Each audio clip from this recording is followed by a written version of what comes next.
کو بنایا گیا، آپ کو پیدا کیا گیا، تو اس وقت حضرت آدم علیہ نبینا علیہ الصلوۃ والسلام جنت کے اندر تشریف فرما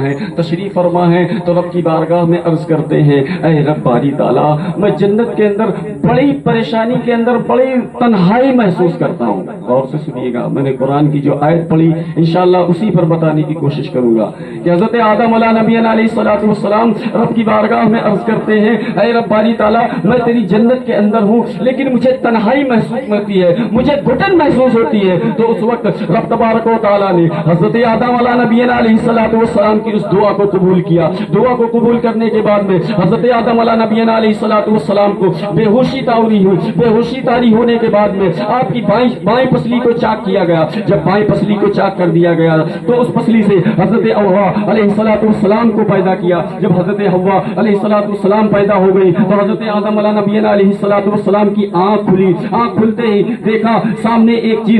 ایک عورت بیٹھی ہوئی ہے۔ تو اس وقت حضرت آدم علیہ نبینا علیہ الصلوۃ والسلام نے کہا کہ تم کون ہو اور کس کے لیے بنائی گئی ہو؟ تو حضرت حوا نے کہا کہ میں تمہارے لیے بنائی گئی ہوں۔ جب حضرت حوا نے اس بات کو کہا تو حضرت آدم علیہ نبینا علیہ الصلوۃ والسلام نے کہا کہ جب تم میرے لیے بنائی گئی ہو تو آؤ میرے قریب میں آ جاؤ، اتنا دور کیوں بیٹھی ہو؟ تو اس وقت غیب سے اللہ کی آواز آئی۔ رب تبارک و تعالیٰ نے کہا، اے آدم خبردار، اگر تم نے حوا کو ہاتھ لگایا، ابھی حوا تمہارے لیے جائز نہیں ہے، ابھی تمہیں حوا کا مہر حق ادا کرنا ہے، ابھی ان سے عقد ادا کرنا ہے۔ تو اس وقت حضرت آدم علیہ نبینا علیہ الصلوۃ والسلام نے رب کی بارگاہ میں عرض کیا، اے رب باری تعالیٰ، میرا عقد کر دیا جائے، میرا نکاح کر دیا جائے۔ تو جنتوں کو آراستہ کیا گیا، جنت کو سجایا گیا۔ جنت سجانے کے بعد میں حضرت آدم علیہ نبینا علیہ الصلوۃ والسلام کے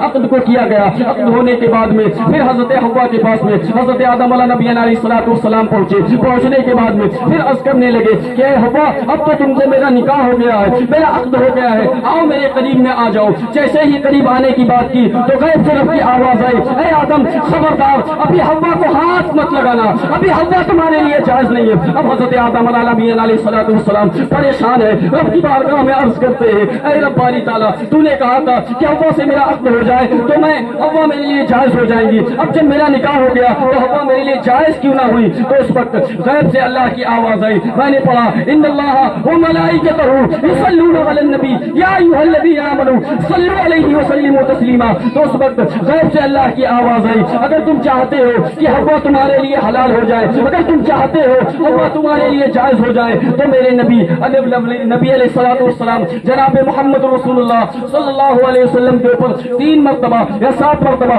کچھ روایتوں میں آتا ہے 20 مرتبہ درود و سلام پڑھو۔ تو اس وقت حضرت آدم علیہ نبینا علیہ الصلوۃ والسلام نے، جب نبی علیہ الصلوۃ والسلام کے وجود کا بھی کسی کو پتہ نہ تھا، اللہ اکبر، میں کب کی بات بتا رہا ہوں، جب حضرت نبینا علیہ الصلوۃ والسلام کے بارے میں کوئی دنیا جانتی نہ تھی، پہچانتی نہ تھی، صرف رب جانتا تھا۔ اور رب کی بارگاہ میں جب یہ بات سامنے آئی تو اللہ رب العزت نے حضرت آدم علیہ الصلوۃ والسلام سے کہا کہ اگر تم چاہتے ہو کہ حوا تمہارے لیے جائز ہو جائے، حلال ہو جائے، تو میرے محبوب کے اوپر درود و سلام پڑھو۔ جب یہ بات آئی تو حضرت آدم علیہ نبینا علیہ الصلوۃ والسلام نے آقا علیہ الصلوۃ والسلام کے اوپر درود پڑھا۔ تو جب ہمارے نبی حضرت آدم علیہ نبینا علیہ الصلوۃ والسلام کا حق مہر ہی درود و سلام ہے، حق مہر ہی درود و سلام ہے، تو اس چیز کو پڑھنا شرک اور بدعت کس طرح سے ہم اور آپ ظاہر کر دیا کرتے ہیں۔ اللہ اکبر، ان چیزوں کو سمجھنے کی کوشش کریں۔ یہ مولوی، یہ کٹملے، یہ مولانے جو اپنے آپ کو بہت بڑا عالم اور فاضل سمجھتے ہیں، ان کو یہی نہیں پتا کہ کس چیز کا انکار کر رہے ہیں۔ اللہ اکبر، ان کو اس چیز کا پتہ ہی نہیں ہے کہ ہم انکار کس چیز کا کر رہے ہیں، اور کہہ رہے ہیں کہ ہم سب کلمہ پڑھنے والے ہیں۔ اللہ اکبر، کہہ رہے ہیں کہ ہم سب کلمہ پڑھنے والے ہیں، جبکہ ان کو یہ معلوم ہے کہ حضرت کسی بھی عالم کی کتاب میں جا کر آپ پڑھ لیں گے، کسی بھی فرقے میں چلے جائیں گے، وہ بھی یہی بتائے گا کہ حضرت آدم علیہ الصلوۃ والسلام کا حضرت حوا کا حق مہر کیا ہے، تو وہ بھی یہی بتائیں گے کہ آپ کے اوپر درود و سلام پڑھا گیا، وہی حق مہر ان کا ہے، اور پھر بھی اسی چیز کے انکار کرتے ہیں۔ حق مہر درود و سلام ہے اور اس کا بھی انکار کرتے ہیں۔ جو اپنے باپ دادا آبا و اجداد کو نہ سمجھے وہ دین کو کیا سمجھے گا؟ جو اپنے باپ دادا ابو اجداد کو نہ سمجھے، حضرت آدم علیہ نبینا السلام کے حق مہر کو، حضرت حوا کے حق مہر کو نہ سمجھے، وہ اپنے آپ کو اور کس طرح سے سمجھانے کی کوشش کرے گا؟ تمہیں بتانا چاہ رہا تھا کہ اگر ہم اور آپ دینی محفل کے اندر بیٹھے ہوئے ہیں تو اللہ کے واسطے اپنے منہ کو صاف رکھا کریں، پاک رکھا کریں، کہ کہیں پر نبی علیہ السلام کا اگر ذکر ہو جائے، آپ کا نام ہو جائے، تو کم سے کم اگر ہمیں اور آپ کو درود و سلام، درود پاک نہیں آتا ہے تو نبی علیہ السلام کا اگر نام آ جائے تو کم سے کم ایک مرتبہ صلی اللہ علیہ وسلم کہہ دیں گے، درود ہو گیا اتنا کہنے پر۔ لیکن ہمارے پاس تو اتنا وقت نہیں کہ کہیں ایسا نہ ہو کہ ہمارے منہ کے اندر اگر کوئی مسالہ ہے، کوئی پان پڑا ہے تو ہم اس کو کلی نہیں کریں گے۔ ہم تو یہ سمجھتے کہ اگر باہر سے ہم کوئی چیز سن لیں تو سن تو رہے ہیں نا، اس محفل پہ جانے کی کوشش ہی نہیں کرتے۔ ہم یہ سمجھتے ہیں کہ ہم سن رہے ہیں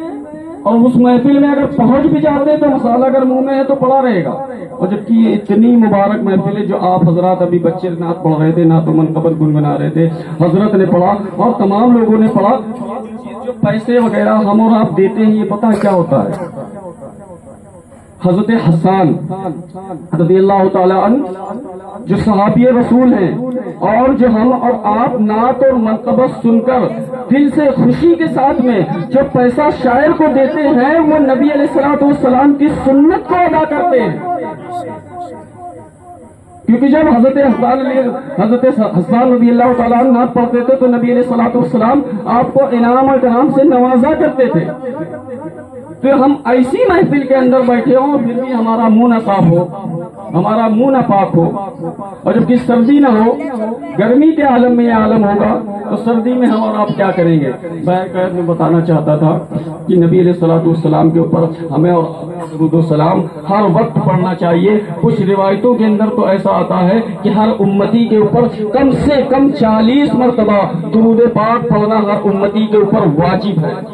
تو دل کے اندر یہ دعا کر کے، اس جگہ سے یہ عقد کر کے اٹھے کہ اللہ ہماری اور آپ کے دل کے اندر یہ ایسا ولولہ پیدا کر دے کہ ہم نبی علیہ السلام کے اوپر، کیونکہ ایک عبادت یہ ایسی عبادت ہے کہ اگر نماز پڑھو، روزہ رکھو، حج کرو یا کسی بھی نیک عمل کو کرو گے وہ عمل آپ کا فوت ہو سکتا ہے، لیکن یہ عمل ایک ایسا عمل ہے کہ آپ نے درود و سلام پڑھا، یہ کبھی فوت نہیں ہوتا، یہ نبی علیہ السلام کی بارگاہ میں پیش کیا جاتا ہے۔ تو کم سے کم اس چیز کی عادت بنائیں اور نبی علیہ السلام کے اوپر درود و سلام پڑھا کریں، درود پاک پڑھا کریں، درود پاک پڑھیں۔ اللہم صلی علی سیدنا مولانا محمد بارک وسلم، صلو علیہ صلاۃ و سلام علیک یا رسول اللہ، صلاۃ و سلام علیک یا حبیبی یا رسول اللہ صلی اللہ تعالی علیہ وسلم۔